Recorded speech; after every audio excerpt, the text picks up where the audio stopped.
Hello, my dear children.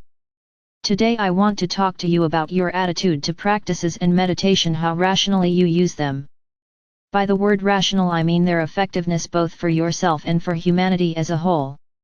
I see that many of you have a certain bias in this matter in one direction or another, which negatively affects the result.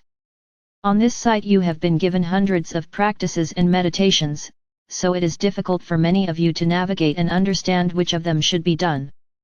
So what should you be guided by in the first place? First of all, listen to your intuition. Surely, every time you receive a message from the forces of light with another meditation or practice, you feel it responding in your soul. Each of you is unique in your perception of the world. Some people need clear instructions and serious deep meditations, which they perceive as a guide to action.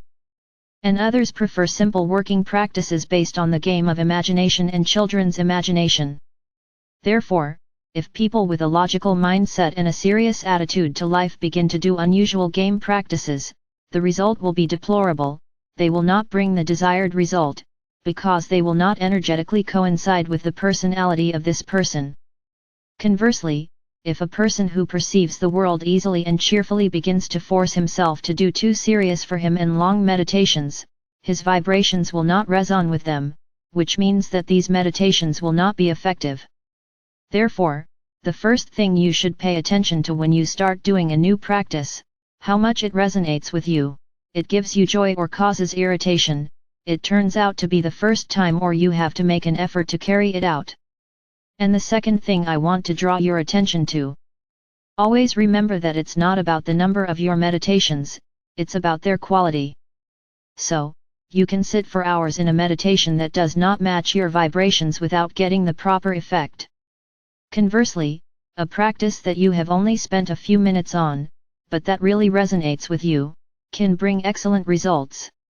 As for the most recent practices aimed at working with the collective consciousness of mankind and transforming physical matter into light matter, they are intended for those of you whose vibrations have already steadily reached the level of the 6th and 7th chakras. Therefore, my relatives, do not try to force events, because your desires do not always coincide with your capabilities. Always do only those practices and meditations that are easy and give you pleasure.